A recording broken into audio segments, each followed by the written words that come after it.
Oke, jadi welcome ya teman-teman yang udah join nih di webinarnya Mentify. Jadi ini ya mungkin pertama kali ya di 2021 nih kita mulai start bikin webinar lagi. Jadi di hari ini kita bakal udah kedatangan ya, malah udah kedatangan Andri nih ya dari product designer dari OVO yang bakal sharing tentang jadi desainer di product team kayak gitu. Ya di sini mungkin sekilas aja kali ya, Andri bakal share nih pengalaman dia gitu ya sebelum sampai di posisi saat ini dan juga seperti apa sih mendesain di tim produk gitu.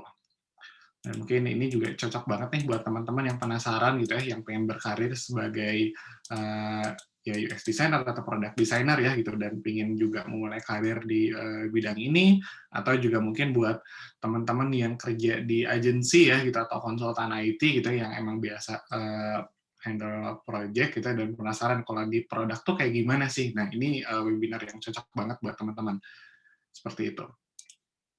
Oke. Untuk perkenalan mengenai mentor, mungkin Andri bakal jelasin lebih detail lagi nanti. Dan untuk teman-teman nih ya, yang emang yang mau bertanya, boleh kita udah sediain juga Slido. Jadi bisa masuk ke kode berikut di 620-198, mungkin bisa langsung aja masuk ke Slido-nya.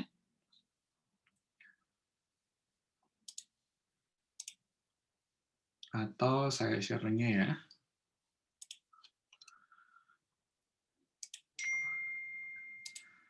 Saya share link-nya sebentar di chat. Nah, jadi buat teman-teman yang mau bertanya, bisa langsung simpan aja pertanyaannya di Slido. Seperti itu. Oke.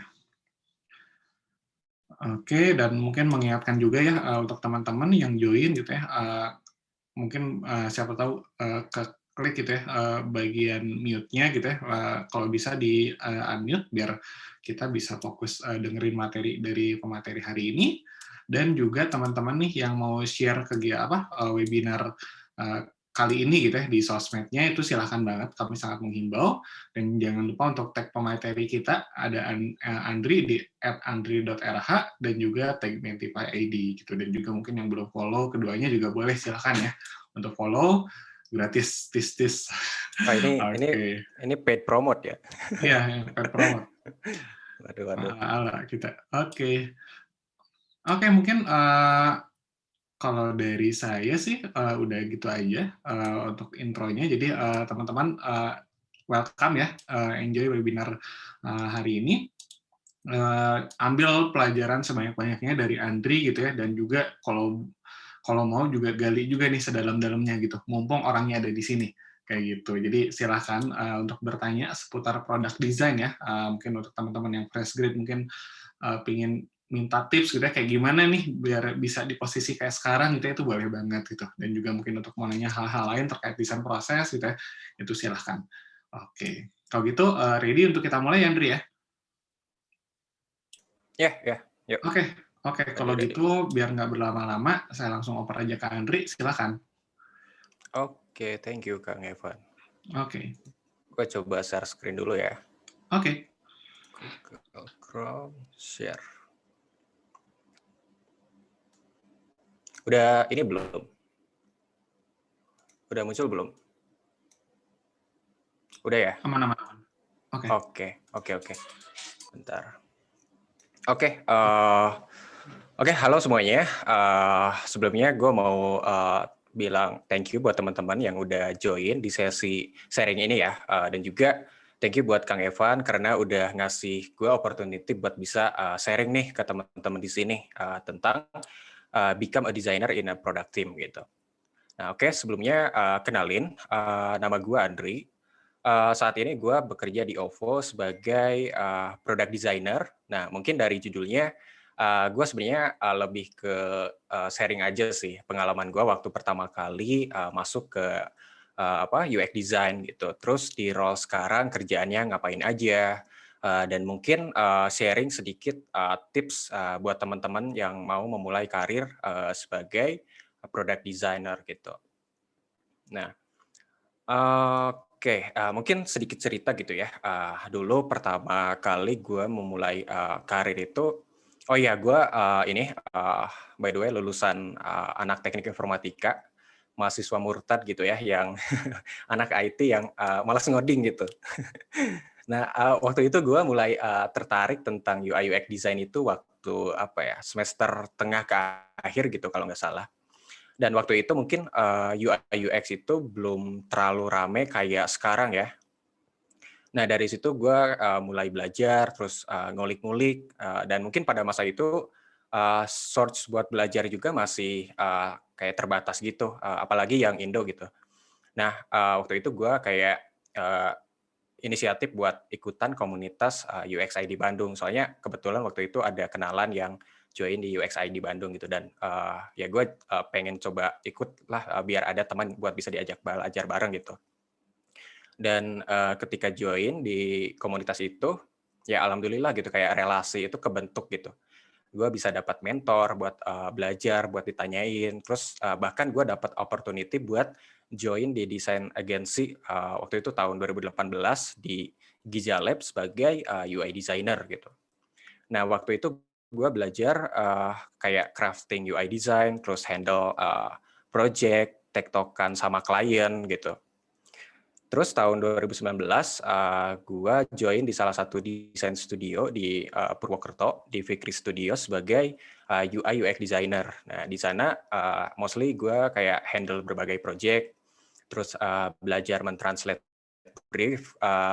mentranslate brief klien menjadi user flow, wireframe, sampai menjadi end user design gitu. Dan juga diskusi bareng desainer lainnya terkait visual.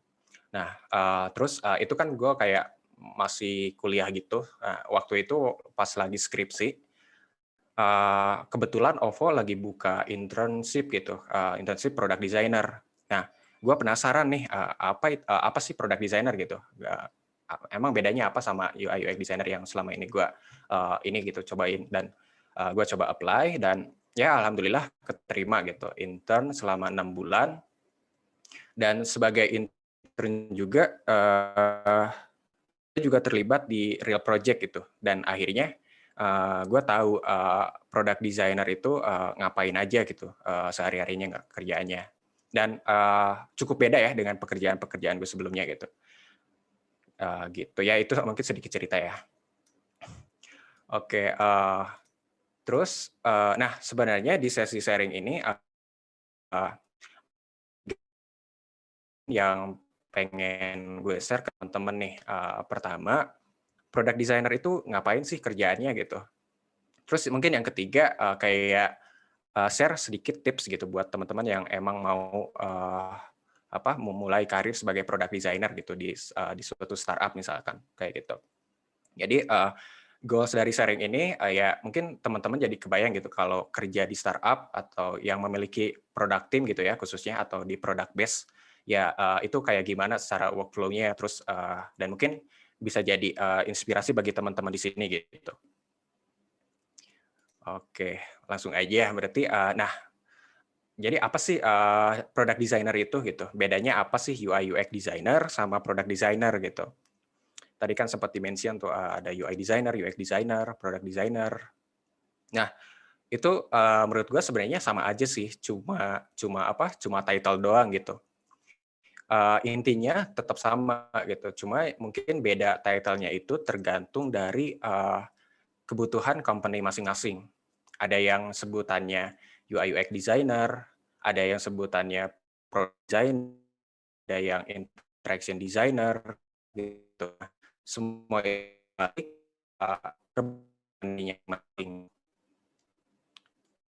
Mungkin teman-teman UI UX sama UI itu adalah user interface itu adalah irisan antara interaction design dengan visual design yang merupakan bagian kecil dari UX itu, user experience. Dan UX ini sebenarnya ada irisan lainnya lagi gitu. Jadi secara goals si UX itu tuh fokus di proses user untuk menyelesaikan masalah mereka yang tujuannya agar aplikasi yang kita buat itu nyaman dipakai oleh user gitu. Kalau UI itu lebih ke fokus di bagaimana tampilan aplikasinya dilihat oleh user gitu, yang tujuannya untuk membantu masalah user melalui visual dan juga menambahi nilai estetik di aplikasi kita gitu. Nah, roles yang tadi itu mencakup semua ini gitu, mencakup UI dan UI dan UX itu.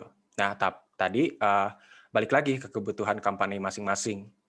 Ada role yang dedicated fokus di UX-nya aja, terus ada juga role yang fokusnya di UI desainnya aja gitu. Bahkan ada juga role yang mencakup dua-duanya.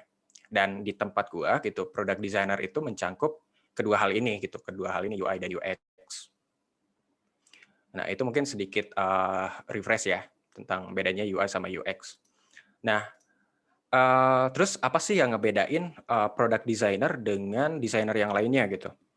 Nah, sepengalaman gue gitu ya di startup ketika ya di tempat gue saat ini gitu, ketika membuat produk digital yang bagus atau yang sukses gitu, kita sebagai product designer itu nggak cuma mikirin aspek desain aja, tapi kita harus mikirin dari sisi bisnis dan teknologi juga.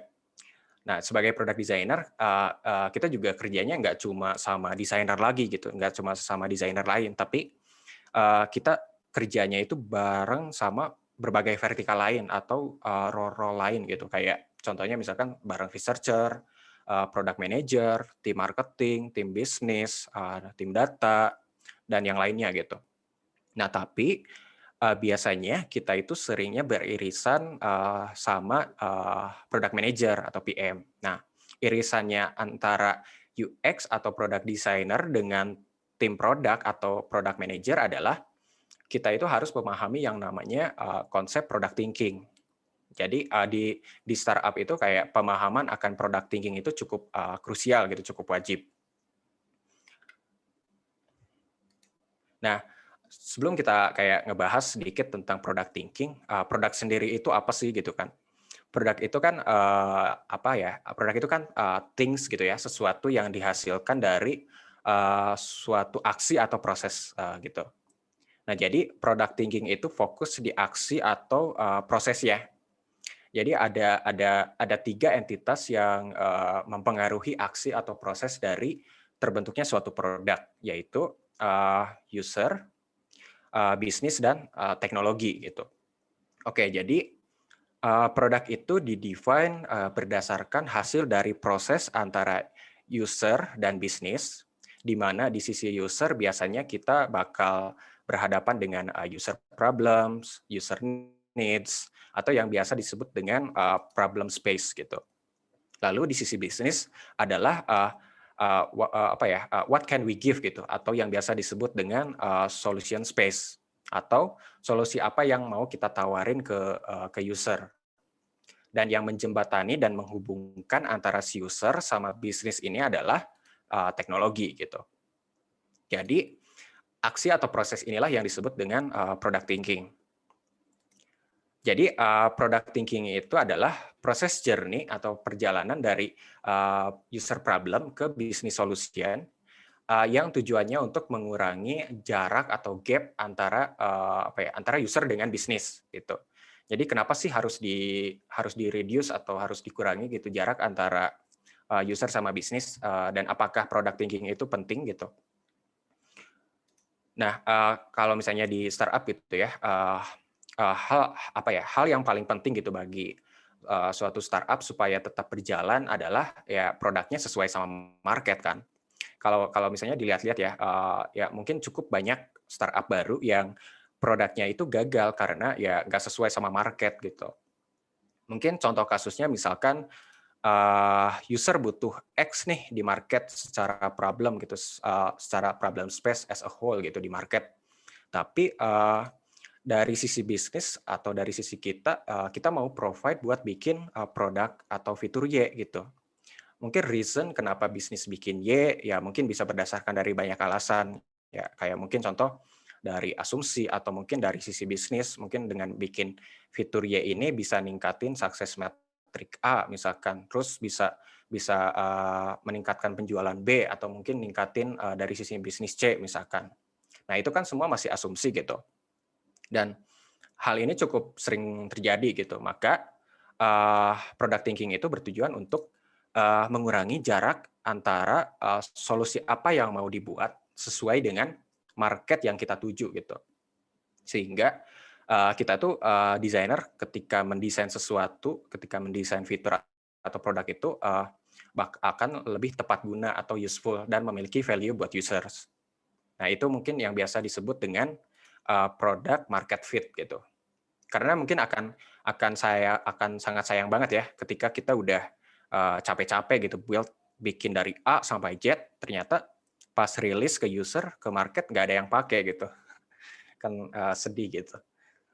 Nah, oke, mungkin itu sekilas tentang konsep product thinking gitu ya. Mungkin teman-teman bisa coba ulik atau pelajari lebih dalam tentang konsep product thinking, karena ya konsep ini bahasannya cukup dalam juga gitu.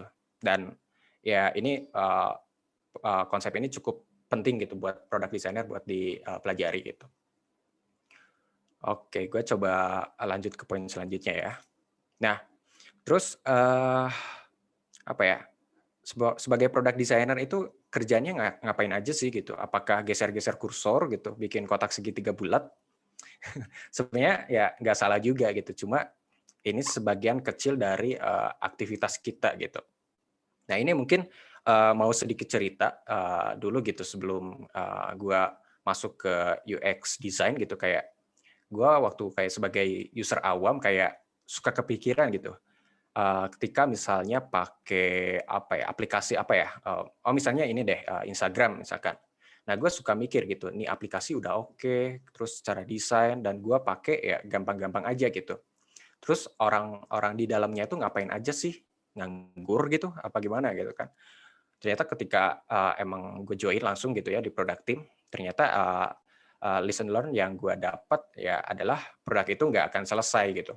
Dia akan terus evolve, akan terus berkembang seiring berjalannya perkembangan teknologi dan juga mungkin mengikuti kebutuhan-kebutuhan user dari waktu ke waktu dari berbagai situasi gitu.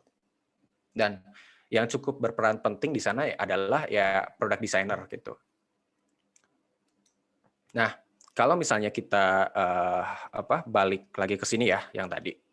Kalau misalnya kita dihadapkan atau ada di situasi kayak gini, misalkan atasan tuh minta fitur Y gitu, nggak mau tahu gitu, kalau nggak dipecat gitu. Ya enggak lah, mungkin nggak ngeri juga kalau ada yang kayak gitu ya. Nah, di sini kita sebagai product designer itu harus cukup harus cukup proaktif gitu, dan harus mencoba berpikir kritis dengan cara menanyakan beberapa pertanyaan ini. Nah, jadi ada 5 pertanyaan yang mungkin bisa teman-teman coba tanya gitu, atau mungkin coba teman-teman jawab sendiri gitu. Pertama itu, apa sih masalahnya gitu? Apa sih masalah yang mau di-solve gitu? Terus yang kedua, gimana caranya kita tahu kalau ini tuh masalah gitu? Dan yang ketiga, ini emang masalah siapa sih?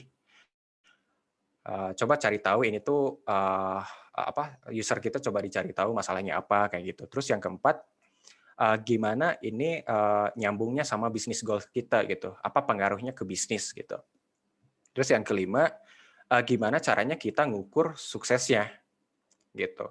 Nah, dengan ngejawab dengan ngejawab pertanyaan-pertanyaan ini, kita bakal mencoba nge-push diri kita gitu untuk berpikir selangkah lebih maju gitu. Dibandingkan cuma mikirin kayak cuma mikirin visual design atau jump into solution gitu. Nah, kita juga sekaligus kayak ngelatih empati kita kepada masalah user, melatih pola pikir kita juga ketika mencoba berasumsi, terus melihat dari sisi user, bisnis dan teknologi, dan gimana caranya kita menghubungkan semua itu menjadi suatu solusi yang oke gitu. Nah, biasanya kalau kita bisa menjawab pertanyaan-pertanyaan ini gitu ya di setiap aspek produk, itu tuh bakal memunculkan cabang-cabang pemikiran lain gitu yang nantinya bisa jadi ide-ide baru supaya produk kita tuh jauh lebih bagus gitu, jauh lebih oke. Nah, di sini juga kayak kemampuan kita komunikasi, terus critical thinking kita bakal cukup di-push gitu. Nah, mungkin kayak buat teman-teman gitu ya, Kayak mungkin bisa coba kayak praktekin gitu, kayak coba cari satu aplikasi atau mungkin sekarang lagi punya project atau apapun gitu ya, kayak coba kayak latihan gitu, coba praktekin, coba cari jawaban dari pertanyaan-pertanyaan ini gitu terhadap si aplikasinya itu. Ya, kayak buat latihan gitu, itu juga sekaligus melatih apa ya, critical thinking kita gitu. Terus, nah kemudian, nah ini mungkin lebih ke apa ya, proses atau workflow yang biasa dilakuin secara apa ya, secara general gitu ya di product team. Nah, workflow mungkin kembali lagi ya ke kebutuhan masing-masing company, bisa jadi bermacam-macam gitu. Nggak selamanya kayak gini, tapi at least biasanya melakukan rangkaian aktivitas ini gitu ketika membuat suatu produk atau fitur baru. Nah, yang pertama itu biasanya ada fase define. Fase define ini biasanya ada 2 aktivitas, yaitu kick off sama product strategi. Nah, biasanya yang terlibat di sana itu semua stakeholder gitu. Ada researcher, ada product manager, ada product design, business owner, banyak di sana gitu. Nah, kemudian kalau misalnya udah masuk di fase define ini, masuk ke fase desain proses. Nah, di sini porsi kita gitu sebagai product designer biasanya melakukan aktivitas research, wireframe, design, prototype, testing, ya seperti biasa kita lakukan gitu. Terus di fase selanjutnya adalah development. Nah, di development ini kita juga masih tetap terlibat gitu di setiap aktivitasnya, nggak cuma habis testing lepas tangan udah gitu, nggak kayak gitu ya. Kita tetap terlibat dalam proses developer gitu. Dan di sana masih banyak aktivitas-aktivitas lainnya gitu. Nah, mungkin gue bakal sedikit run through satu-satu gitu ya, ada apa aja gitu di setiap aktivitasnya. Nah, di fase define, di pertama, nah tadi kan ada 2 aktivitas ya, kick off sama produk strategi. Nah, di kick off ini biasanya ngapain? Biasanya ada 3 poin. Yang pertama itu how, biasanya kita kick off dan research meeting gitu. Kayak setiap orang ada terus melakukan research secara market dan secara bisnis gitu. Kemudian siapa aja? Nah, biasanya all stakeholders, ada product manager, research, product designer, terus business owner, tim data kayak gitu. Kemudian apa sih yang dibahas itu tuh lebih ke kita alignment, problem apa sih yang mau kita solve itu supaya setiap stakeholder itu setiap orang masing-masing punya pemahaman yang sama gitu, karena kalau misalnya beda-beda cukup gawat gitu nanti ke depannya. Kemudian success matrix-nya apa supaya produk ini tuh mencapai outcome kita gitu. Kemudian scope-nya seperti apa proyek ini dan strateginya gimana gitu. Nah, habis itu masuk ke aktivitas yang produk strategi. Nah, produk strategi ini tuh lebih ke teknikal. Kayak contohnya misalkan define OKR atau objective key result gitu, kayak objective key result ini tuh ada suatu framework untuk kita bisa nge-track apakah kita tuh udah mencapai outcome yang pengen kita mau nggak sih, kayak gitu. Lebih ke track kita gitu sebagai patokan kita. Kemudian yang kedua itu lebih ke priority dan roadmap. Jadi kayak di sini tuh lebih ke ngebahas kayak timeline, terus kira-kira fitur apa yang lebih priority secara urgensi gitu. Misalkan dari data research, banyak user yang drop off ketika melakukan registrasi. Nah, itu kan berarti punya priority yang lebih urgent gitu buat kita solve duluan kayak gitu. Nah, jadi nanti fitur-fitur yang udah di-define di awal itu masuk di sini gitu, di priority. Dan juga roadmap, kita nge-mapping semacam kayak biasanya di setiap satu cycle development itu ada 4 bagian, ada 4 quarter gitu. Setiap quarter itu ada 4 bulan gitu. Nah, di roadmap itu kayak mencoba memapping, mencoba memproyeksikan kira-kira di quarter 1 ini bakal ada apa aja gitu, fitur apa aja gitu. Terus yang ketiga construct PRD atau product requirement document. Nah, product requirement document ini apa? ini tuh lebih ke dokumentasi dari hasil diskusi sebelumnya. Jadi di PRD ini tuh ada berbentuk dokumen gitu. Di dalamnya itu ada background masalahnya apa, terus goals-nya apa, kemudian user problem-nya, user problem, business problems, terus scope, terus user story kayak gitu-gitu. Yang nanti si PRD ini tuh bakal di handover atau menjadi pedoman kita sebagai product designer dalam melakukan proses desain gitu. Jadi si PRD ini yang nantinya jadi pedoman kita gitu. Nah, kemudian ke fase selanjutnya nih masuk ke desain proses gitu. Ini porsi yang biasanya lebih banyak di kita gitu di product design.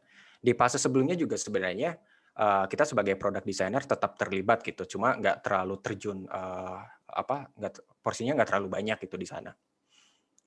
Nah, di desain proses ini yang tadi kita masuk ke rangkaian aktivitas yang biasa kita lakuin gitu, kayak pertama research ya. Kalau research kan sebenarnya ada banyak ya metode dalam research gitu. Tapi sebenarnya nggak harus semuanya kita pakai gitu. Sebenarnya lakuin aja apa yang sesuai dengan kebutuhan kita gitu, selama itu bisa mencapai goals kita gitu. Nggak harus semua metode research kita pakai gitu. Tapi biasanya at least ada 2 aktivitas yang biasanya dilakuin, yaitu yang pertama itu foundational research. Ini tuh lebih ke mencari tahu domain knowledge, terus mencari tahu behavior user kayak gitu dan lain-lain gitu.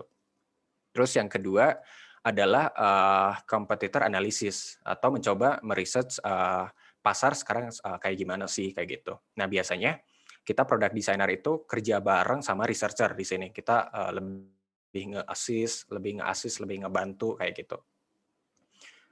Terus nah, kalau misalnya udah melakukan hasil research, terus udah punya data nih, nah kita kan tadi di awal udah punya product requirement dokumen ya, udah punya PRD, terus didukung dengan hasil data research gitu.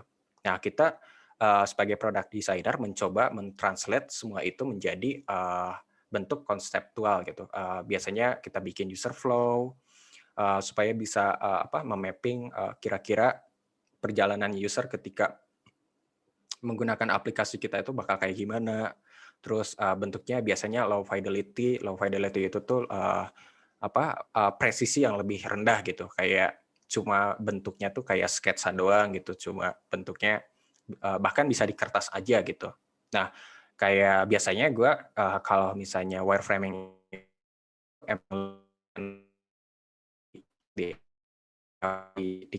karena lebih tangible gitu, kayak lebih fleksibel aja gitu. Karena kalau misalnya kita udah masuk ke design tools, itu tuh bawaannya apa ya? Misalnya langsung ke Figma gitu ya, bikin wireframe, itu tuh bawaannya langsung pengen ngasih warna gitu, ngasih ilustrasi biar lebih estetik gitu. Nah, itu akan possibility jump into solution-nya lebih tinggi gitu. Padahal kan kita mau mencoba melakukan conceptual exploration kan. Jadi kita mencoba bikin konsepnya dulu nih supaya bisa dapat early feedback dari yang lain. Karena kalau misalnya udah masuk ke desain ternyata banyak feedback, nah itu kan capek ya. Mending di awal kita capeknya, ketika nanti masuk ke desain nggak terlalu begitu banyak feedbacknya gitu.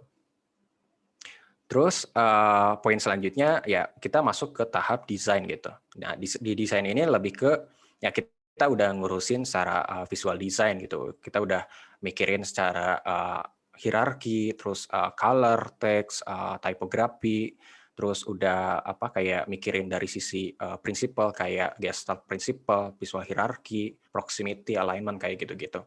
Dan biasanya desain ini udah high fidelity gitu, udah presisinya udah lebih tinggi. Jadi udah menyerupai aplikasi yang beneran gitu. Kayak udah ada warnanya, udah ada teks, kontennya udah konteksnya udah jelas gitu. Nah, dan ini juga lebih ke visual exploration gitu.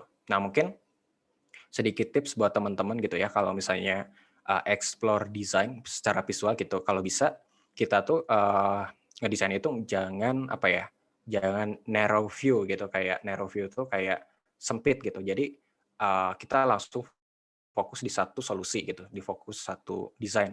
Tapi kita harus kalau bisa kayak helikopter gitu, kayak kita ngelihatnya dari view yang angle-nya lebih luas gitu.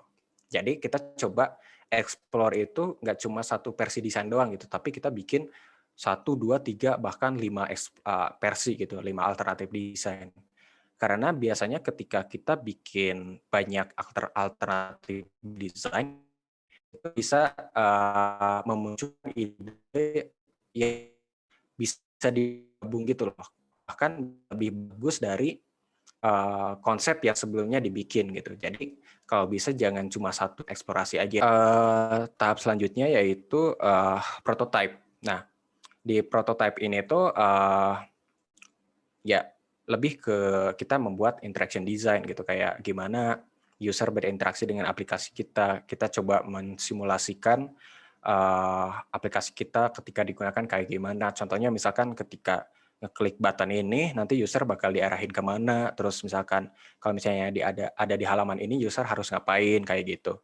Dan juga biasanya di prototype ini kita kayak bisa nambahin micro interaction gitu, kayak apa animasi sederhana gitu, kayak contohnya mungkin kayak apa ya, kayak Twitter misalkan, kalau misalnya kita pencet tweet, retweet atau like gitu kan, ada muncul gitu kan, pop up dikit gitu. Nah itu kayak ngasih sekaligus ngasih user delightful juga, sama nambah estetika si tampilan aplikasi kita gitu.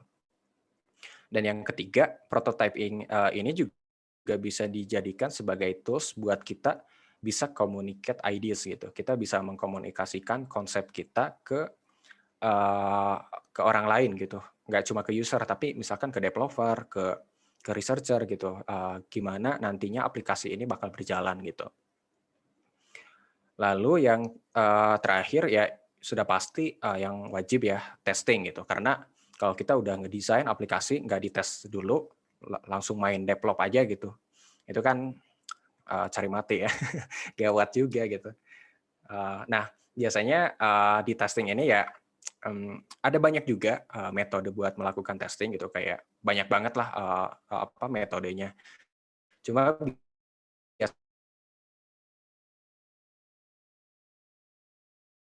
biasanya penulis ada 3 poin ini. Pertama, ya kita ngelakuin usability testing, cara keberdaya gunaannya gitu. Apakah user mudah nggak sih pakai aplikasi kita gitu? Apakah user ada kesulitan nggak sih ketika pakai gitu? Itu usability testing. Dan juga yang kedua, konsep testing. Kalau konsep testing ini tuh lebih ke apakah user mau nggak sih pakai fitur kita gitu.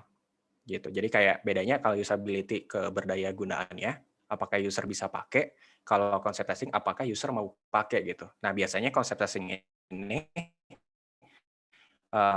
biasanya berupa survei gitu.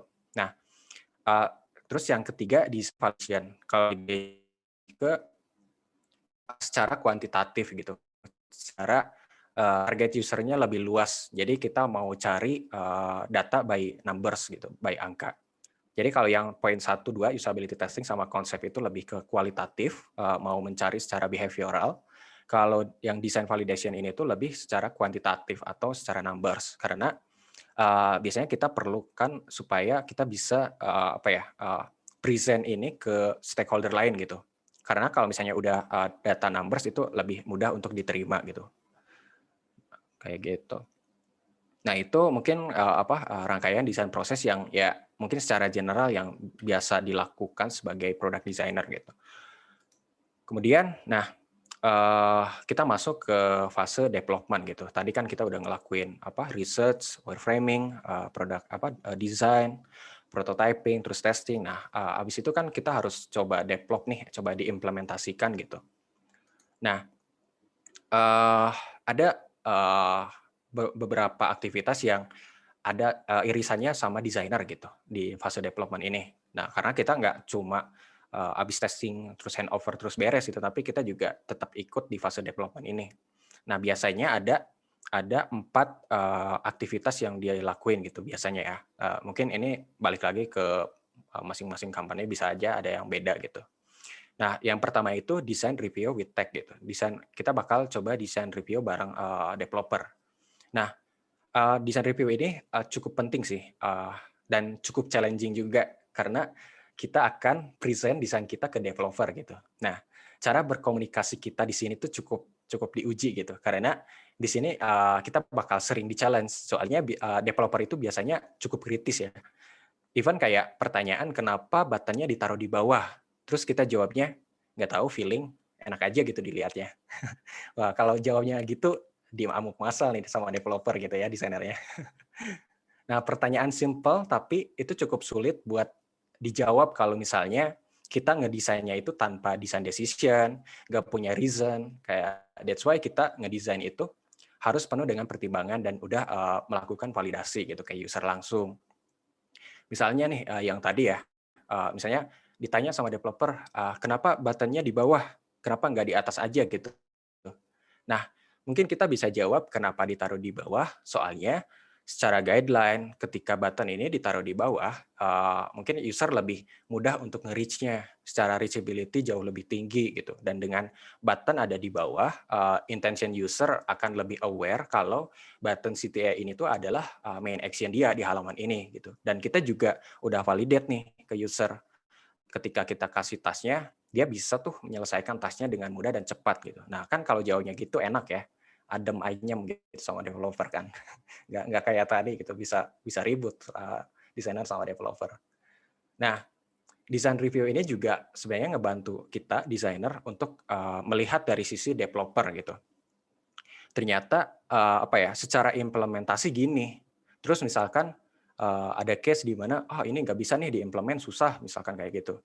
Nah, ketika ada case kayak gini, kita itu sebagai desainer jangan mudah untuk dibelok-belokin gitu dengan bisa atau enggaknya dari implementasi. Karena kan kita ngedesain itu punya goals ya, goals buat user gitu. Jadi ketika diskusi dengan developer jangan bilang kayak, tapi kita user goals-nya kayak gini, desainnya harus gini, nggak mau tahu gitu. Nah, daripada ngomong gitu ya, lebih baik ya kita ajak mereka brainstorming bareng gitu. Kayak misalnya bilangnya gini, kalau misalnya ini sulit secara apa ya, secara visibility mungkin, kira-kira ada alternatif lain nggak ya dari developer supaya tetap bisa achieve goals kita gitu. Nah itu kan jauh lebih oke gitu. Jadi kita nggak, karena dengan bertanya seperti itu, kita lebih kita melibatkan mereka gitu di setiap desain proses kita gitu. Karena menurut gua apa ya, jadi desainer itu nggak cuma tentang kita desainer gitu, tapi menyangkut mereka juga gitu. Mereka di sini itu adalah researcher, terus developer dan yang lainnya gitu. Karena apa ya, yang membuat great design atau great product itu adalah solve the problem, easy to use, dan supported by everyone gitu. Terus, nah itu mungkin design review ya, design review bareng Teknotech gitu. Kemudian aktivitas selanjutnya handover developer. Ini udah pasti kayak kayak kita udah ngasih hasil kerjaan kita ke mereka gitu. Biasanya bentuknya ada banyak tools buat handover kayak Javelin, terus Figma sekarang kan juga udah bisa buat handover ke developer ya. Ada yang inspect elemennya kalau nggak salah tuh. Dan mungkin tools masih banyak lagi. Nah, biasanya ketika udah hand off developer, terus kita udah bikin dokumen buat menjadi patokan developer buat dibikin diimplement desainnya. Nah, itu masuk ke development front end sama back end-nya gitu ya. Itu udah masuk ke ranah mereka gitu, udah masuk sprint development mereka gitu. Karena biasanya kita itu ketika membuat suatu fitur atau produk ada yang namanya Scrum gitu. Jadi di Scrum itu ada ya sprint.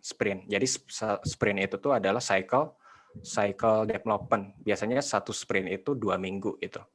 Biasanya ya. Tapi tergantung dengan timeline dari si projectnya sendiri gitu. Nah, ketika udah development, udah jadi, ini udah di slicing, misalkan udah jadi secara udah bisa dipakai gitu di aplikasi beneran.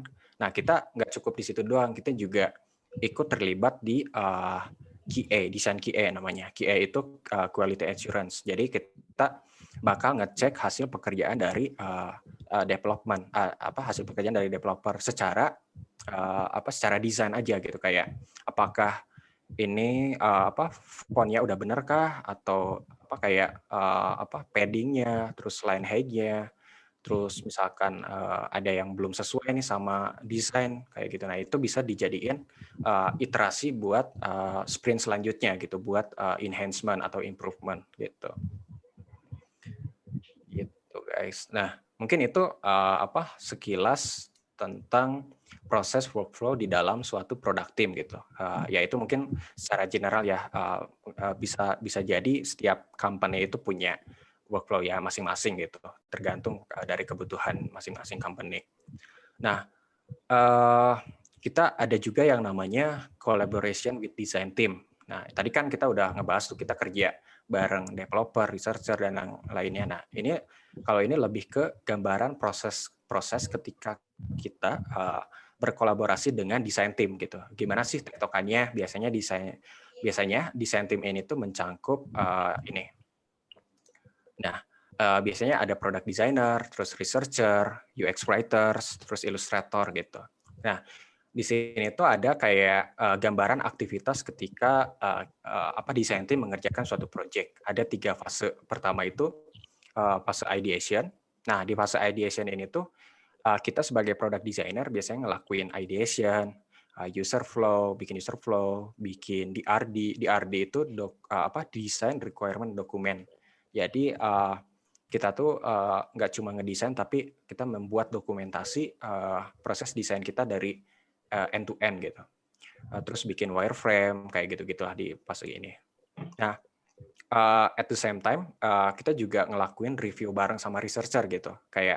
Karena kan sebelumnya kita melakukan brainstorming sama researcher ya ketika kita melakukan research gitu secara foundational atau secara konsep testing gitu. Nah, di sini kita bareng-bareng review bareng researcher.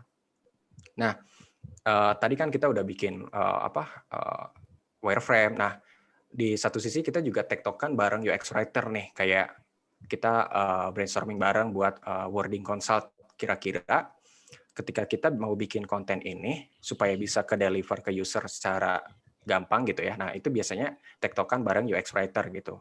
Biasanya kayak ya brainstorming lebih ke konsultasi secara wording gitu. Terus kalau misalnya ternyata di halaman ini biar usernya mudah buat nge-skim, informasinya biar mudah di-deliver, ternyata butuh ilustrasi nih.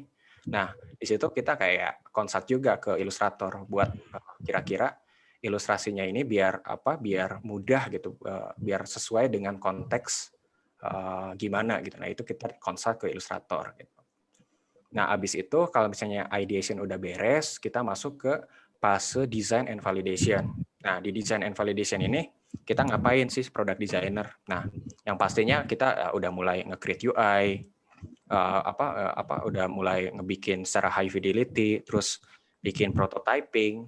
Nah, at the same time ketika kita udah bikin UI secara visual design, si UX writer ini bakal nge-build wordingnya gitu, kayak coba-coba masukin wordingnya ke desain kita, apakah oke kah atau perlu di-reverse lagi gitu kata-katanya gitu. Terus in paralel juga ilustrator bakal bikin kayak yang tadi ya, kalau misalnya case-nya butuh ilustrasi, mereka bakal coba bikin konteks requirement buat ilustratornya, kayak buat illustration-nya gitu, kayak ini ilustrasi dibikin background-nya apa, terus konteksnya seperti apa. Itu biasanya tektokan lagi bareng kita nih, bareng product designer gitu. Nah, di satu sisi juga kita ngelakuin yang namanya research planning bareng researcher. Nah, research planning ini tuh ngapain? Jadi research planning itu kita mencoba membuat rencana untuk melakukan validasi gitu. Biasanya udah di-define kayak background-nya apa, terus research objektifnya apa yang mau kita achieve dari ngelakuin research ini, terus research question-nya, pertanyaan-pertanyaan apa yang mau kita tanyain ke user gitu, terus mau pakai metode apa, kayak gitu-gitulah. Kayak gitu. Terus ketika melakukan validasinya, ketika ngelakuin conducting-nya gitu, nah kita sebagai product designer nge-assist researcher juga gitu, kayak kita mungkin kayak asisnya lebih ke take notes kayak gitu, atau bahkan nge-moderate langsung gitu usernya kayak gitu. Tapi biasanya researchernya yang ngelakuinnya, kita desainer hanya nge-assist aja gitu biasanya gitu. Terus UX writer juga ikut ngevalidasi si wordingnya apakah udah mudah dibaca oleh user atau enggak gitu. Nah, meanwhile si ilustrator juga ya udah mulai nge-create aset gitu, kayak bikin aset buat ilustrasinya. Nah, ketika udah masuk di design and validation ini, nah itu kan udah divalidasi tuh. Nah, kita masuk ke fase refine. Nah, di refine ini biasanya researcher itu bakal nge-synthesize hasil dari validasinya. Jadi kan udah dapat tuh insight dari user kayak, oh ternyata user belum bisa pakai flow ini, mereka masih ada kebingungan di step A misalkan. Terus atau mungkin kayak, wah ini wordingnya ada yang user nggak paham nih, kayaknya perlu di tweak lagi deh wordingnya supaya user bisa lebih paham gitu. Nah ini mungkin lebih ke secara kualitatif ya validasinya gitu. Secara kita bakal mengcapture behavior user gitu. Nah habis itu kan udah synthesize, ya researcher bakal mencoba bikin rekomendasi atau opportunity yang bisa dijadiin iterasi supaya kita sebagai product designer bisa ngeiterasi desainnya gitu. At the same time kayak researcher juga mereka bikin reportingnya gitu supaya mungkin biar lebih mudah buat role lain buat ngebaca hasil dari synthesize-nya gitu. Misalnya kita udah bisa dari report itu kita bisa iterate desainnya, terus UX writer bisa nge-tweak wording-nya lagi, terus mungkin ilustrator bisa nge-iterasi lagi gitu si ilustrasinya. Kayak gitu. Ya mungkin ini gambaran kasar kayak aktivitas ketika berkolaborasi dengan desain tim gitu. Gitu. Nah, mungkin yang terakhir kali ya. Yang terakhir itu lebih ke mungkin ke tips buat teman-teman nih yang mau coba fokus di product designer gitu, product design. Apa sih yang perlu disiapin gitu? Apa sih yang perlu dipelajari? Nah, mungkin ada sebenarnya masih banyak sih yang perlu dipelajari. Cuma mungkin ini yang menurut gue penting gitu ya sebagai product designer. Pertama itu kita harus memahami desain prinsipal kayak ya udah pemahaman umum kita lah desainer harus ngerti kayak design thinking, terus visual design, prinsipal design atau prinsipal itu tuh kayak cara bermain kita buat ngedesain itu kayak gimana gitu. Banyak banget prinsipal kayak Gestalt principle dan yang lainnya. Nah, itu mungkin cukup penting ya. Itu karena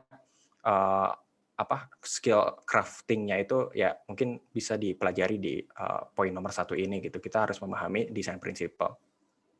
Terus yang kedua, yang tadi memahami product thinking gitu. Nah ini yang cukup wajib gitu. Maksudnya kalau misalnya di dalam suatu product team karena ya balik lagi gitu kita sebagai desainer nggak cuma mikirin desain doang gitu, tapi harus mikirin dari sisi bisnis dan teknologi juga gitu supaya produk yang kita desain itu tepat guna dan useful bagi user gitu. Terus yang ketiga, nah ini melatih critical thinking gitu. Nah, critical thinking ini tuh bisa dilatih dengan yang tadi yang kita memahami konsep product thinking, terus mencoba proaktif atau mencoba berpikir kritis ketika dihadapi dengan suatu misalkan request dari atasan atau misalkan dari klien kah kayak gitu-gitu. Mungkin kita bisa mencoba melatih critical thinking ini gitu. Dengan yang tadi yang menanyakan 5 pertanyaan tadi. Pertama itu apa masalahnya, yang kedua ini tuh beneran masalah apa enggak gitu. Terus yang ketiga ini masalah siapa. Terus yang keempat hubungannya sama bisnis ini apa gitu. Terus yang kelima gimana cara ngukur suksesnya gitu. Terus yang keempat ya ini stakeholder management. Nah, stakeholder management ini apa? Ini tuh lebih ke kemampuan berkomunikasi kita gitu. Karena ya yang tadi yang sempat gue cerita kayak product designer itu ya kerjanya kemana-mana gitu. Maksudnya nggak sama desainer lagi gitu. Nah, di sini cukup penting gitu stakeholder management kayak kita mencoba belajar buat nge-lead suatu discussion gitu, memfasilitasi workshop biar setiap vertikal atau setiap role itu bisa brainstorming bareng gitu. Terus yang tadi ketika kita present design ke developer, nah itu kan secara komunikasi perlu dilatih gitu. Mungkin kayak teman-teman bisa baca bukunya desain artikulasi gitu, gue lupa apanya yang covernya tuh burung kalau nggak salah. Nah itu bisa baca gitu. Di situ kayak ngejelasin kayak gimana caranya kita present secara perspektif developer, produk, dan juga desain gitu. Dan yang kelima, yang ini ya cari mentor gitu. Ini cukup penting gitu, karena ya maksudnya dengan adanya mentor kita bisa tahu gitu, kayak nanya-nanya kayak gimana gitu. Gitu, kayaknya udah sampai sana aja sih. Thank you semuanya. Oke, mantap. Oke, thank you banget Tri. Waduh, materinya keren banget nih. Buat teman-teman gitu ya yang emang baru banget mengenal produk desain dan apa yang dilakukan, mungkin jadi kebayang ya gitu tentang gimana sih prosesnya gitu ya. Ternyata prosesnya cukup rumit ya. Nggak cuma mendesain doang ya, Andri ya, tapi emang lebih banyak lagi yang dikerjain gitu. Ya, itu Cukup surprising ya. Ternyata pelit ya sebagai pokoknya. desainer, gimana, Andri? Oke, nah ini nih ada yang ngasih bukunya, Ya, Articulating maksudnya Design Decision. cukup belibet juga gitu. Betul. Emang jadi ternyata banyak skill yang harus dikuasain juga ya, nggak cuma hard skill gitu ya, mendesain gitu ya, tapi ternyata skill komunikasi juga penting gitu, karena kita sebagai product designer gitu ya, kerja di tim produk, otomatis kerja tuh nggak cuma sama desainer lagi, mungkin beda kayak di agency ya, mungkin kalau teman-teman di sini yang agency mungkin ya, yang udah sama desainer lagi gitu ya, mungkin kayak ke klien pun biasanya kan nggak desainer langsung gitu, misal ada project manajernya gitu, tapi when it comes to product team gitu ya, itu sangat jauh berbeda gitu ya, Andri ya, mungkin ya. Ya, benar banget sih. Gitu, jadi ya menantang banget sih. Ya mungkin itu rangkuman skill-nya gitu ya. Nah sekarang mungkin karena kan waktunya sebenarnya terakhir tuh nyampe jam 16.30, tapi ternyata jam segini baru beres materi ya gitu. Gimana, Andri? Agak lebih dikit nggak apa-apa, Andri, buat jawabin pertanyaan? Oh, nggak apa-apa, santai aja. Oke, waduh. Nyampe malam minggu, Andri? Hajar aja, Andri. Malam minggu nggak boleh ya. Nggak boleh kemana-mana malam minggu. Ya, PPKM, jadi kita bahas gini aja ya. Oke, nah saya bakal share screen nih teman-teman. Buat ngeliatin pertanyaan yang udah ditanyain ya. Sebentar.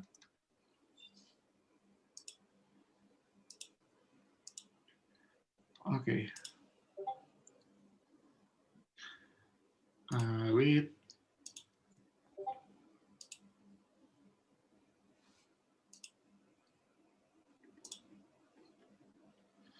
Oke.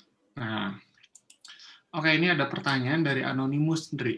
Katanya, Kak, kalau belum ada researcher di tim, gimana caranya kita sebagai product designer mastiin produk kita tepat sasaran buat user? Ya, menarik pertanyaannya. Ini langsung jawab gitu atau gimana tuh, Kang? Ya, langsung jawab aja, Andre. Satu-satu aja. Oke. Gimana ya? Kalau misalnya belum ada researcher di tim, mungkin kalau case di gue, karena gue emang kebetulan ketika masuk di tim itu udah ada research-nya kayak gitu. Ya mungkin lumayan challenging juga ya, misalnya ketika di tim gitu belum ada research-nya, tapi ya at the same time gitu, kayak penting juga kita ngelakuin research gitu. Apalagi mungkin buat company atau perusahaan yang baru mulai transisi udah mulai melek ke UX gitu kan ya. Nah, Ya, itu betul. mungkin agak menjadi challenging tersendiri buat kita sebagai ya product designer gitu. Gimana caranya biar produk kita tepat sasaran gitu buat user. Nah, kalau menurut gue gitu ya, kayak kalau misalnya belum ada tim, ya kita sebagai product designer ya coba melakukan aktivitas research tadi gitu. Coba misalnya emang ketika dari timeline-nya itu nggak terlalu ada porsi buat research gitu, tapi ya kalau kita langsung gitu ya berdasarkan asumsi aja gitu, nggak ngelakuin research gitu ya, akan sayang banget gitu kan ketika nanti di develop gitu. Nah, mungkin bisa kayak berjalan secara background gitu, coba lakuin research gitu dengan mengikuti ya sesuai dengan apa yang dibutuhin sama teman-teman gitu, kayak yang tadi nggak harus semua framework research dilakuin gitu. Ya ambil aja yang emang bisa mencapai goals-nya kalian gitu. Nah ketika emang kayak udah ada hasilnya gitu, nah ketika mencoba mengkomunikasikan, nah intinya komunikasinya juga sih yang paling penting, gimana caranya kita mengkomunikasikannya juga gitu ke stakeholder di company-nya teman-teman gitu. Kalau misalnya udah ada gitu dan ternyata ini secara impact, secara outcome ini oke gitu, bagus. Nah mungkin dari situ bisa jadi transisi gitu, mulai trust, mulai ternyata company kita butuh buat research, buat ngelakuin research buat kedepannya. Mungkin itu bisa jadi awal bikin tim riset dedicated sendiri gitu. Ya itu mungkin jawaban dari gue ya. Semoga ngejawab gitu. Atau Kang Evan mungkin mau menambahin jawaban, boleh? Oke, waduh ini flashback masa lalu ya. Nah ini jadi nih, Kang Evan lebih berpengalaman ya kayaknya. Ya, I know that feel sih. Kayak jadi desainer sendiri, nggak ada researcher gitu ya. Terus kayak ngapain? Ya mau nggak mau kita harus turun gitu. Ya gimana ya, sebenarnya ya itu nggak ada cara lain ya gitu. Paling mungkin gimana caranya kita ngeyakinin kalau ke stakeholder, biasanya tantangannya di stakeholder sih, kayak Ya, mungkin betul. kalau yang nggak terlalu paham UX stakeholdernya gitu ya ngapain lah gitu, langsung aja rilis gitu. Ya yakinin dulu aja, kalau nggak biasanya kita selip-selipin aja deh gitu ya. Jadi mungkin kalau ngomongin metode nggak terlalu karena ini kan harus apa ya, minimal riset yang kita lakuin itu ngeyakinin kita ya gitu, oh ini tepat sasaran gitu. Bisa mungkin lakuin kayak usability testing gitu ya. Ya mungkin ke teman yang misalnya cocok jadi target gitu ya.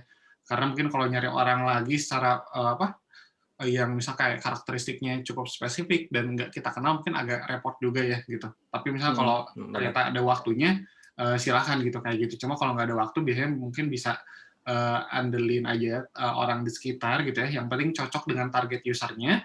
Karena saya percaya gitu ya, ada data sedikit lebih baik daripada nggak ada data sama sekali kayak gitu. Jadi ya, setuju. Jadi kalau bisa ya udah disempet-sempetin aja gitu. Ntar juga mulai kerasa value-nya kok gitu. Ntar juga, oh kalau misal emang dari stakeholder udah setuju, oh ini riset butuh banget ya, itu udah mulai bisa yakinin gitu. Oh ini yaudah hire researcher aja gitu. Cuma misal kalau dari, ya biasanya tantangannya di budget ya gitu, kita juga nggak bisa bohong lah gitu. Kadang ada aja kendala dari perusahaan nggak bisa hire role tertentu, bukan karena nggak mau, tapi nggak bisa kayak gitu, dengan berbagai kendala. Ya mungkin mau nggak mau, ya selama si stakeholder-nya udah yakin value ngevalidasi ini penting, ya bisa kita lakuin gitu. Dan juga mungkin bisa kita akalin di timeline-nya, misal kayak sediain waktu, ya misal kayak 5 hari deh gitu ya. Mungkin kalau kepanjangan mungkin bisa 3 hari, bisa dimanfaatin. Yang penting kita dapat aja gitu, oh ternyata misal bagian A, B, C ini bisa di-improve gitu. Kayak gitu sih. Jadi ya minimal ya jawabannya adalah ya kita harus lakuin sendiri gitu sampai ada researcher yang dedicated gitu, mau nggak mau gitu sih. Dan ya jadi mungkin cara mengkomunikasikannya juga cukup penting juga sih. Betul gitu. Ya gitu sih ya, pokoknya bikin stakeholder percaya dulu deh gitu, value riset ini penting loh gitu. Minimal kalau belum ada researcher ya kita diberi keleluasan untuk melakukan validasi ini kayak gitu. Cuma emang kalau waktunya mepet banget, yang penting ini apa, ke orang-orang yang kita tahu lah gitu yang cocok dengan target usernya kayak gitu. Oke ya, semoga menjawab. Oke, kita lanjut ke pertanyaan berikutnya. Oke. Oke nih, anonimus lagi, Om Andri, apakah ada pertimbangan dengan tim tech nih dalam membuat UI UX design? Tadi mungkin udah disinggung sedikit, Andri, atau mungkin ada hal yang lebih spesifik lagi yang bisa di-share gitu untuk menjawab ini? Apakah ada pertimbangan dengan tech team dalam membuat UI UX design? Mungkin poin yang tadi kali ya, ketika coba diskusi bareng tim, ketika ngebahas tentang desain, yang tadi kayak coba brainstorming bareng developer, terus mencari tahu perspektif dari mereka kayak gimana. Oh iya, mungkin kalau misalnya pertimbangan kayak kadang waktu itu gue pernah di challenge gini kayak gue cerita gitu kayak ngelakuin usability testing, terus dari sekian user ternyata perlu A misalkan contoh kasusnya apa ya, misalkan user tuh butuh spesifik tanggal gitu, kayak misalkan pengen tahu pembelian ini tuh beresnya tanggal berapa gitu, instead of ngomong kayak transaksi ini bakal beres 1 sampai 7 hari misalkan. Nah, ketika gua validate ke user, ternyata user tuh perlu ada semacam estimasi waktunya gitu, tanggalnya. Nah, itu kayak itu gua ambil sebagai decision buat iterate design, dan gua coba bring itu ke developer. Nah, itu menjadi salah satu pertimbangan kayak sempat di-challenge kayak kenapa dari developernya kenapa harus dibikin kayak gini, soalnya secara sisi tech ini kayak terlalu effortnya gede banget gitu. Nah, itu kayak sempat ditanya gitu kan, kayak nah kita kalau bisa jangan mudah buat dibelok-belokin tadi yang karena bisa nggak bisanya, tapi kita tetap ke stick ke goals kita gitu. Kalau kita mau mencoba ngasih experience yang lebih oke gitu ke user. Nah, itu kayak kita coba jawabnya kenapa dibikin kayak gini, soalnya misalkan dari sekian user yang di UT, nah mereka punya pain point di sini gitu. Nah, itu bisa jadi bisa jadi pertimbangan buat decision desain kita supaya bisa diimplement oleh developer gitu, atau oleh tim tech-nya gitu. Kayak gitu mungkin ya pertanyaannya, atau mungkin jawabannya menjawab kayak. Oke, mungkin ini yang nanya boleh raise hand mungkin. Terjawab nggak? Oke. Ya mungkin apa ya, terkadang mungkin kalau setelah ngobrol sama tim tech, kadang ada penyesuaian ya, Andri ya? Misalnya kayak, ternyata ini nggak bisa, itu nggak bisa, kayak gitu. Iya. Nah, biasanya ya kita coba diskusi bareng gitu, bareng tim tech buat mempertimbangkan apakah kita mau mencoba meng-apply si desain yang udah dibikin ini atau gimana gitu. Ya itu biasanya lebih ke minta kayak kira-kira dari perspektif developer solusi yang bisa ditawarkan kayak gimana gitu. Tapi tetap gimana caranya tetap achieve goals-nya kita gitu. I see. Oke, yang penting goals-nya tercapai gitu ya. Mungkin kalau ada penyesuaian nggak terlalu mengganggu goals-nya gitu ya, Andri ya? Ya. Oke. Lanjut ya, semoga terjawab ya. Semoga terjawab ya. Oke, nah ini nih. Halo Kak, bagaimana cara mengatur teamwork dalam tim produk desain? Apakah ada software untuk membantu memantau progres gitu dari setiap job desk kayak gitu? Ini mungkin lebih ke tim product design apakah? Ya, maksudnya lebih ke tools gitu ya buat ngelihat performance atau progress dari setiap job desk dari desainer lain gitu ya. Mungkin apa ya? Gue nggak terlalu to be honest, nggak terlalu begitu tahu sih tentang manage suatu performance tim produk gitu. Karena mungkin itu udah lebih ke lead kita mungkin ya sebagai desainer udah mempersiapkan itu. Cuma kalau misalnya ngomongin tools sebenarnya nggak ada spesifik, mungkin ada, cuma gue kurang tahu sih. Tapi ada yang namanya yang tadi yang OKR, Objective Key Result gitu. Jadi kita desainer juga punya OKR masing-masing gitu. Dari setiap project yang kita bikin, biasanya kan project itu ada PIC-nya ya, siapa desainernya gitu. Nah, biasanya kita juga nentuin OKR-nya, Objective Key Result-nya. Apakah project ini tuh ketika kita desain sesuai dengan mengedepankan user centricity gitu. Kayak apakah ketika ini udah di launch, udah rilis ke user, itu apakah secara performance itu bagus nggak, outcome yang pengen kita achieve itu kecapai nggak, atau bahkan ketika dirilis itu banyak user yang drop off misalkan, banyak user yang nggak pakai, banyak yang nggak ngelakuin transaksi misalkan. Nah itu mungkin bisa dilihat dari si OKR tadi. Jadi kayak ini mungkin kerja barengnya bakal bareng tim data, kayak ngelihat data funnel-nya gitu, kayak performa aplikasinya kayak gimana. Nah itu mungkin bisa jadi tracker buat ngelihat progres dari apa yang kita kerjakan itu tuh udah nge-achieve outcome kita nggak sih, success metric kita udah ke-achieve belum sih. Mungkin itu kali ya, kayak memantau progres dari job desk kita gitu. Semoga menjawab ya. Ya sih, pakai ini ya, apa? OKR ya? Ya. Oke. Oke, semoga menjawab ya. Oke, saya lanjut. Nah, ini nih, tips mencari mentor yang tidak annoying buat tips mencari mentor yang tidak annoying buat mentornya. Gimana nih? tuh? Mungkin bisa diperjelas. Jadi siapa yang Tips annoying mencari nih? mentor yang tidak annoying. Jadi siapa nih yang Atau annoying? kayak biar kita nggak annoying bagi mentornya mungkin ya. Oh, I see. Gimana tuh? Tips mencari mentor yang tidak annoying buat mentornya. Ya, kitanya jangan annoying berarti ya. Atau mungkin ada yang ada yang nanya mungkin di sini karena mungkin ininya kan solo product designer gitu, atau mungkin takut ngeganggu atau gimana gitu. Oh, I see. Ya. Ya mungkin apa ya? Kalau spesifik tips kayaknya nggak to be honest nggak terlalu spesifik gitu ya, kayak gimana caranya cari mentor gitu.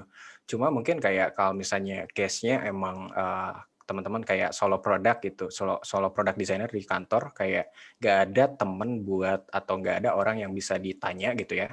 Mungkin bisa kayak biar kitanya kayak nggak kayak mungkin gue case-nya orangnya nggak enakan misalkan gitu ya, takutnya annoying nih buat orang yang gue tanya gitu.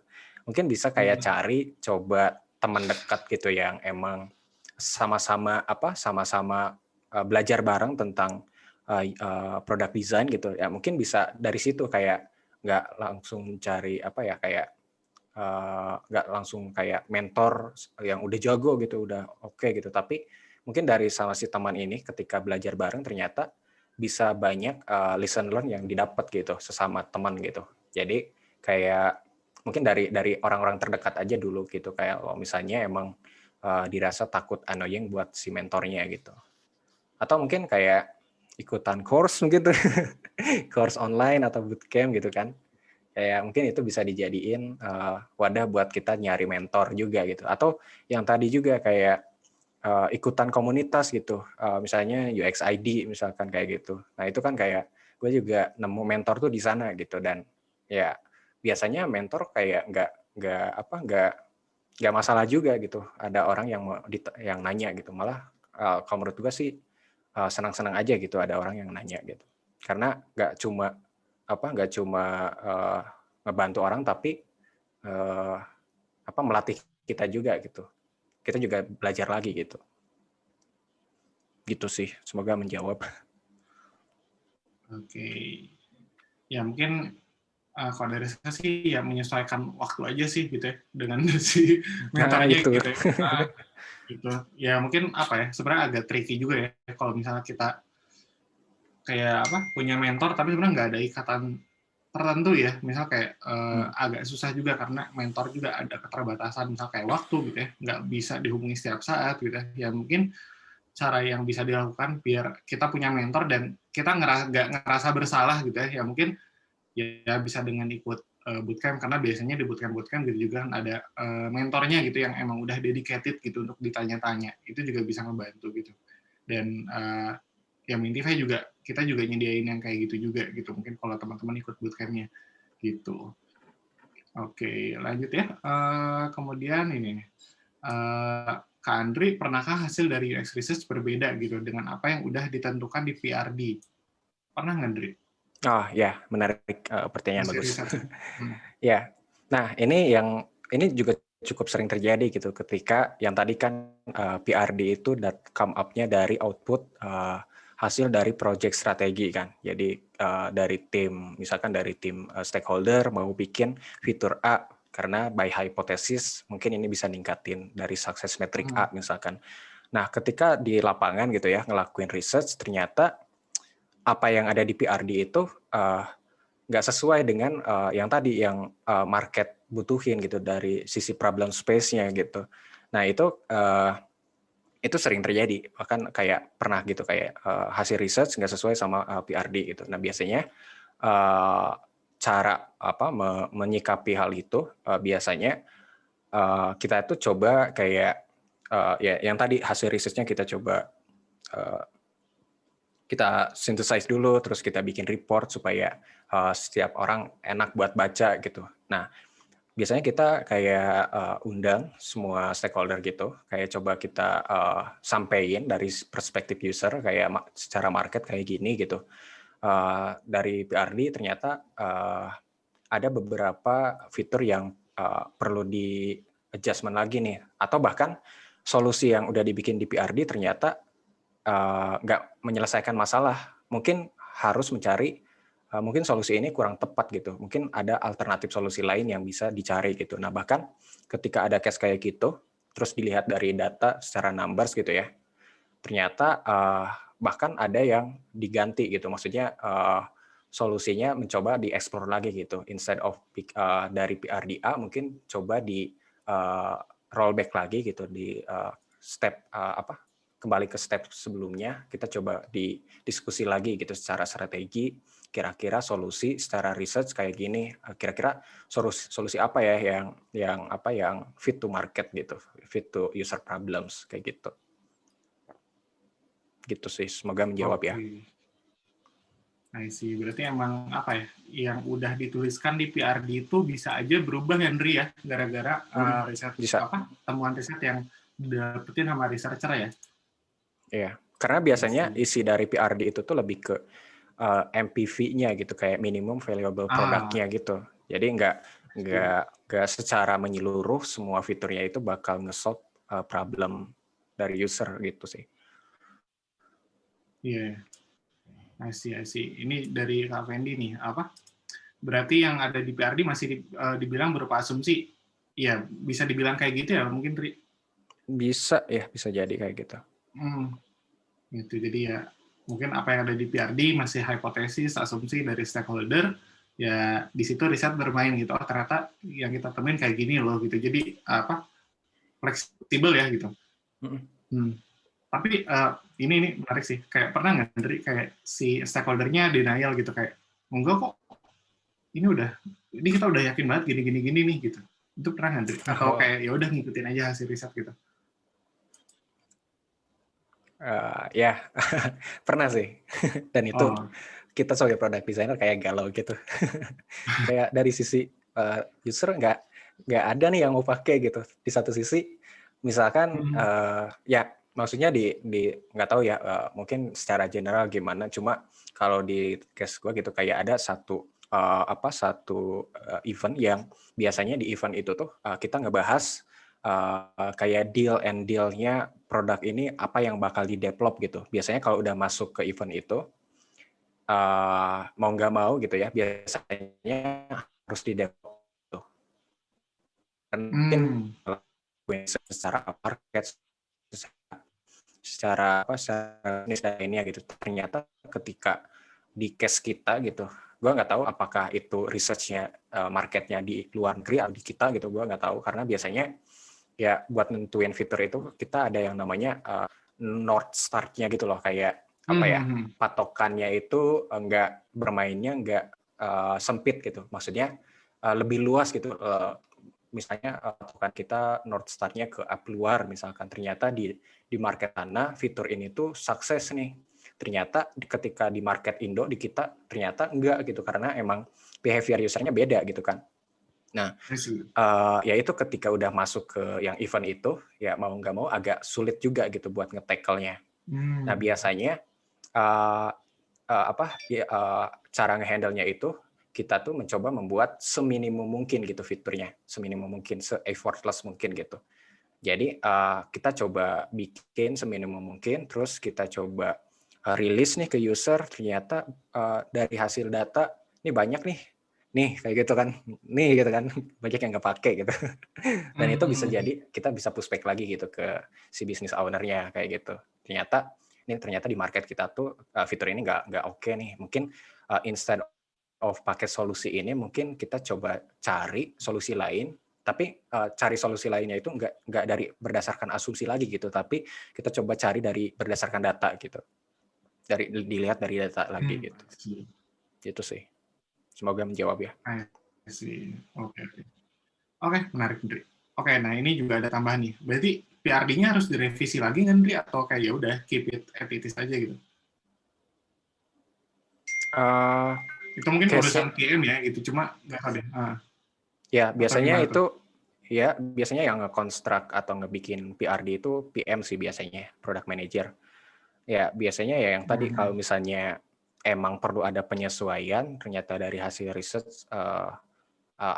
harus ada penyesuaian dari sisi PRD biar desainnya nggak kemana-mana gitu ya, itu bisa di adjust lagi PRD-nya. Tapi kalau misalnya emang yang tadi case-nya ketika emang ini solusinya nggak tepat nih buat user, yaitu bisa di rollback lagi gitu, step backward lagi gitu, mundur lagi ke step awal, lebih ke strateginya lagi, diskusi lagi gitu. Oke. I see. Oke, menarik ya. Mungkin karena waktu juga terbatas gitu. Kayaknya untuk bahas ini cukup ini ya, menarik gitu ya, kompleks, sangat teknis banget gitu.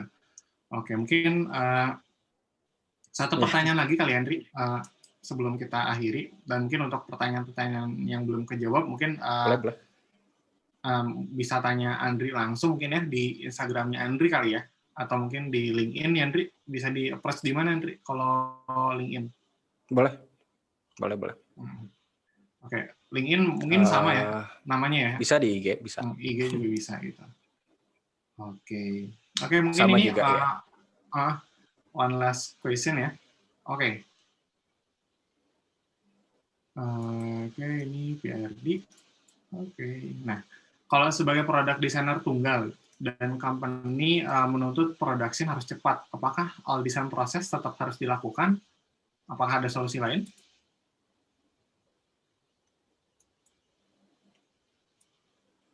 Ada proses yang ini yang juga bisa sih. di-skip atau tetap harus dilakukan Mandiri? Ya, kalau misalnya lihat dari timeline gitu ya, karena emang cukup mepet gitu, ternyata kita nggak bisa ngelakuin semua desain proses. Misalkan validasi yang sebenarnya cukup krusial, ternyata ini perlu cepetan di pick up sama developer nih, soalnya secara timeline bakal ngerusak timeline lain, misalkan kayak gitu. Nah, biasanya kalau agak kayak mepet gitu, kita tetap ngelakuin proses itu, tapi nggak ngikutin timeline gitu. Ya yang tadi, ya quick validation aja gitu, ke temen, ke adik, ke keluarga gitu. At least yang tadi benar kata Kang Evan, lebih baik ada data daripada tidak ada sama sekali gitu kan. Jadi ya itu sepintar-pintarnya kita sih, sefleksibelnya kita buat mengakali hal itu gitu. Karena mungkin ya idealnya emang semua proses dilakukan, cuma ya balik lagi ke timeline dan porsi kita gitu sebagai desainer, apakah sanggup buat ngelakuin itu atau enggak gitu sih. Iya, benar-benar. Ya, in reality gitu ya, kita harus fleksibel ya, nggak sih, Indri?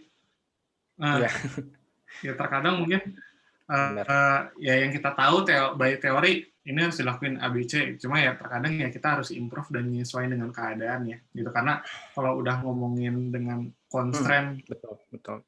utamanya budget deh gitu ya, udah deh itu nggak bisa ditawar lagi gitu.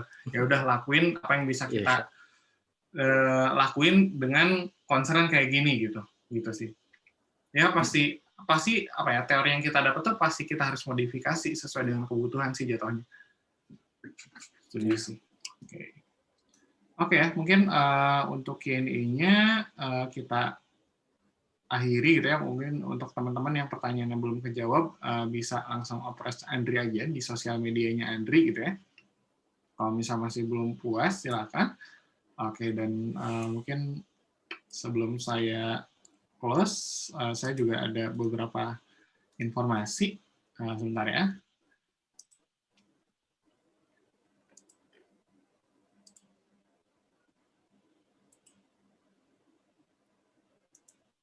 Oke.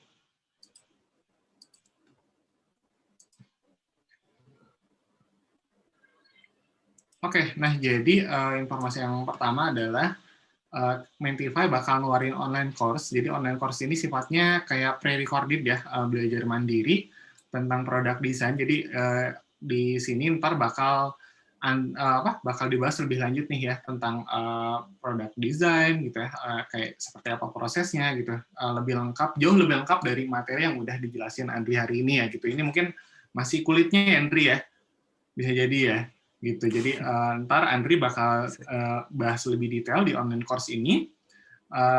Untuk kelasnya bakal rilis di awal atau pertengahan Agustus 2021 gitu. Jadi nanti infonya bakal segera diupdate. Dan untuk teman-teman ya, mungkin untuk yang ingin terjun di dunia product design gitu ya, online course ini sangat cocok sih gitu. Atau mungkin anak-anak agensi ya gitu dan pengen switch ke produk gitu ya, dan pengen tahu gimana sih gitu ya kayak product design tim bekerja gitu ya, di course ini dibahas dengan lengkap gitu.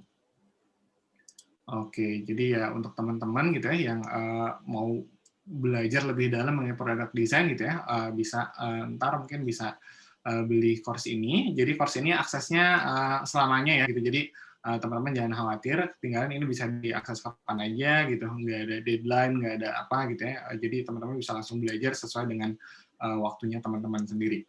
Seperti itu. Dan kemudian info selanjutnya adalah Giza Lab lagi hiring nih gitu ya. Jadi untuk teman-teman gitu ya yang lagi pingin berkarir nih sebagai UI UX designer, bisa banget untuk apply ya di Giza Lab. Bisa kirim CV dan portonya gitu ya ke info@gizalab.co sebelum tanggal 25 Juli. Selain itu juga kita juga buka lowongan untuk project manager. Nah, jadi untuk teman-teman gitu ya yang udah punya basic skill di project management gitu ya, bisa banget untuk apply juga kayak gitu. Untuk tanya-tanya lebih lanjut bisa di DM aja Gizalab ya, @gizalab, atau mau ke @mentify.id juga bisa, nanti kita respon kayak gitu. Oke, dan kita juga mau minta ke teman-teman ya untuk ngisi feedback form untuk hari ini. Jadi kita bakal evaluasi pertemuan hari ini gitu ya, buat kami sebagai penyelenggara dan juga sebagai pemateri, dan juga mungkin teman-teman ada ide gitu ya apa yang bisa kita bahas di webinar selanjutnya, bisa banget nih gitu, nanti kita coba akomodir kayak gitu ya. Oke. Oke, untuk internship so far belum ada, tapi misal kalau ada ntar bisa patengin langsung aja di @gizalab ya, gitu. Oke, untuk linknya, link webinarnya, link feedback form-nya, oke. Sip. Thank you Mas Teguh udah bantu share. Atau mungkin bisa full link URL-nya ya Mas Teguh, biar bisa diklik langsung. Oke. Oke, Mas. Oke. Jadi teman-teman mungkin bisa minta bantuannya ya untuk isi. Oke. Oke, setelah itu nggak ada lagi. Jadi mungkin dari saya, terima kasih ya teman-teman udah hadir di webinar kali ini. Kami harap ilmunya bisa diterapkan ya di perusahaan teman-teman atau mungkin di pekerjaan ya gitu. Dan thank you juga nih buat Andri nih yang udah sharing mengenai pengalamannya dan juga sharing banyak hal mengenai desain proses di tim produk gitu. Oke, sebelum kita akhiri bisa minta tolong mungkin untuk on cam biar kita ada dokumentasi untuk foto bersama. Oke, gimana nih? Teman-teman yang berkenan ya untuk foto bareng bisa on cam aja. Silakan biar kita foto. Oke. Yuk yang mau on cam silakan. Jangan malu-malu. Biar kita juga saling tahu nih mukanya, siapa tahu ya kita ketemu suatu saat gitu ya. Gitu. Oke. Oke, biar saya apalin juga. Siapa tahu suatu saat apply ke Giza atau di Mentify ya, jadi tahu nih, udah tahu duluan, oh pernah di webinar ini ketemu gitu. Oke, mungkin karena mungkin belum ada yang mau open cam lagi, saya langsung foto aja ya, gitu biar kita bisa segera close. Oke, yuk foto. Oke, 1, 2, 3. Oke, udah kali ya, cukup ya, atau mau lagi nih? Sekali lagi deh ya. Yuk. Ya, oke. 1, 2, 3. Oke, sip. Oke, thank you teman-teman ya udah hadir di webinar kali ini gitu. Kalau mau ngobrol lebih lanjut dengan Andri, bisa di-follow aja ya @andri.rh. IG aja, Andri, atau mau follow yang lain, Andri? TikTok juga, Andri? Jangan dulu deh, nggak TikTok, dulu. macam-macam gitu banyak. Jadi bisa langsung approach aja, atau juga kalau yang belum follow juga ke mentify.id ya. Kita juga banyak, kedepannya bakal banyak workshop, webinar, dan juga ngeluarin online course, dan juga kita juga ngeluarin bootcamp gitu ya. Jadi teman-teman bisa tanya-tanya aja gitu ya kalau ada yang mau ditanyain. Kayak gitu. Oke, untuk menutup hari ini, thank you semua. Saya ucapin terima kasih sekali lagi buat Andri dan juga teman-teman yang udah hadir. Kita ketemu lagi di webinar selanjutnya ya. Dan juga mohon untuk isi feedback formnya. Oke, thank you semua. Selamat sore. Selamat malam minggu. Stay safe ya. Sehat-sehat semua ya. Lagi PPKM nih. Oke, sehat-sehat semua. Yo, thank you.